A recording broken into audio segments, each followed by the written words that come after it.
Bonjour à tous, je suis ravie de vous retrouver dans cette nouvelle vidéo où aujourd'hui nous allons aborder le sexe sous l'angle de la fréquence. Est-ce qu'il y a une fréquence à tenir? Est-ce qu'il y a une norme en matière de sexualité? Vous vous doutez déjà que la réponse est non. On va le voir plus en détail. À savoir que dans cette vidéo, je ne fais pas allusion à ceux qui ont un potentiel de libido, donc qui pourraient avoir beaucoup de désir, mais qui pour des raisons physiologiques ou psychologiques n'ont pas accès à ce potentiel.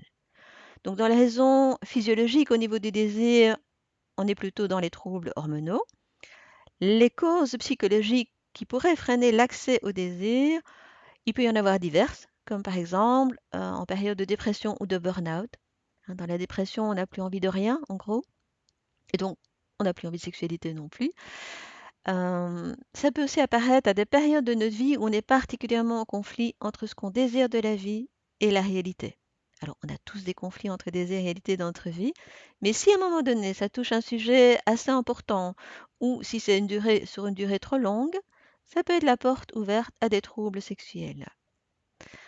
Comme autre facteur, on pourrait avoir une culpabilité pour une faute réelle ou imaginaire, et qui fait qu'alors inconsciemment, on s'interdit d'être pleinement heureux sur le plan sexuel. Ça peut être aussi une colère refoulée, donc une personne qui serait en colère envers son ou sa partenaire, mais qui essaie de relativiser avec son rationnel en se disant: «Oh mais il y a quand même plein de bons moments, il y a plein de bons côtés» et donc cette personne essaye de mettre sous couvercle la colère qu'elle a envers son ou sa partenaire et ça peut rejaillir dans la sexualité comme un cadeau que je ne fais pas à l'autre, généralement de manière inconsciente aussi. Il y a l'aspect symbolique, c'est-à-dire que le corps pourrait mettre en image Hem, ce que je vis d'une manière plus générale. Donc si on parle de la libido, ça pourrait être des personnes qui, d'une manière générale, sont peu en contact avec leurs propres désirs, hein, même en dehors de la sexualité. Et bien sûr, il y a tout ce qui est traumatisme, qui pourrait intervenir dans l'apparition d'un trouble sexuel. Donc ce n'est pas ce que nous allons voir aujourd'hui. Nous allons plutôt parler de la fréquence et de pouvoir être à l'écoute de soi. Je vous rejoins tout de suite.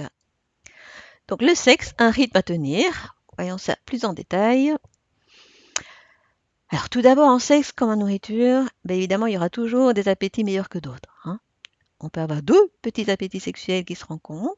Dans ce cas-là, généralement, il n'y a pas de frustration et le couple pourra vivre parfaitement heureux qu'une fréquence plutôt occasionnelle. Si deux gros appétits s'unissent, c'est Byzance pour tous les deux. Là où ça se complique, c'est quand l'un des deux a de grosses faims et que l'autre a un appétit de moineau. Pour autant, on ne peut pas affirmer que l'un est plus normal que l'autre. C'est juste des appétits différents. D'autres, et ils sont aussi nombreux, disent ne pouvoir s'en passer facilement et n'avoir aucun désir du tout, hein. On parlera alors de asexualité. Alors, dans les magazines, dans les médias, on parle régulièrement sexe. On est quand même dans une ère qui est dite de liberté sexuelle. Mais comment en parle-t-on?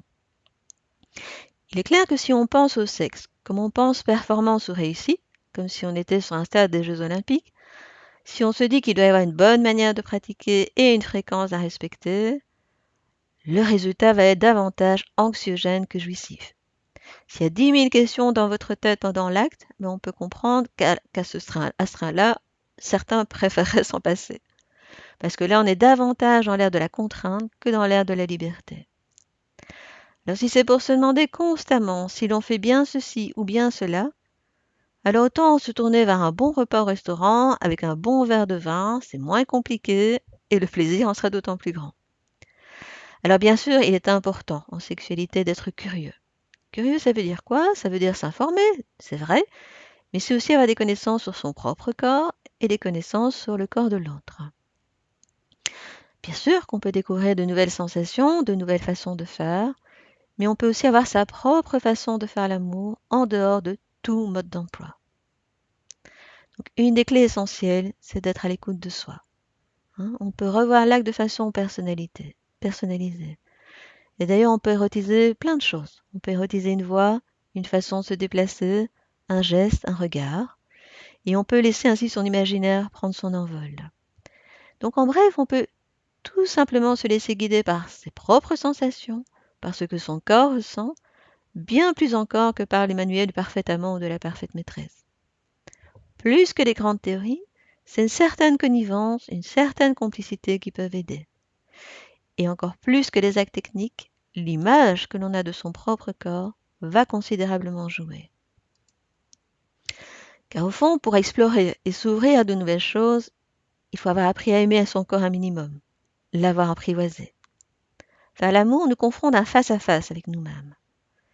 Donc on parle souvent de la routine qui tue les couples, mais pour sortir de cette routine, ça implique de s'abandonner et de dévoiler d'autres aspects de nous-mêmes. Et c'est difficile de permettre ce dévoilement si on est enfermé dans une série de complexes. Et c'est de là que certains préféreront laisser la sexualité s'éteindre plutôt que de se confronter à leur zone d'ombre. Donc il va s'agir de dépasser ces préjugés sur soi-même, d'aller au-delà de ses certitudes et de ses craintes, et de s'abandonner aux sensations. Voilà les facteurs qui favoriseront le plein épanouissement sexuel et l'envie de faire l'amour. Donc apprendre pour apprendre, hein. Apprenez surtout à vous aimer et à vous sentir à l'aise, plutôt que de connaître toutes les positions possibles et de partir à la recherche effrénée de l'orgasme. Quant à la fréquence, il n'y a pas de norme toute faite. Trop de facteurs peuvent entrer en ligne de compte, j'en ai parlé au début de la vidéo. Ça peut être aussi la fatigue, les enfants, le boulot, l'investissement dans d'autres activités. Donc là-dessus, je vous laisse découvrir votre corps comme pouvant vous procurer du plaisir. Si vous avez aimé cette vidéo, n'hésitez pas à liker, à vous abonner à la chaîne et aussi de vous inscrire sur mon site www.toutestpossible.be. Comme ça, vous serez au courant des prochaines vidéos, des prochains articles, des prochaines activités et vous recevrez au passage un cadeau.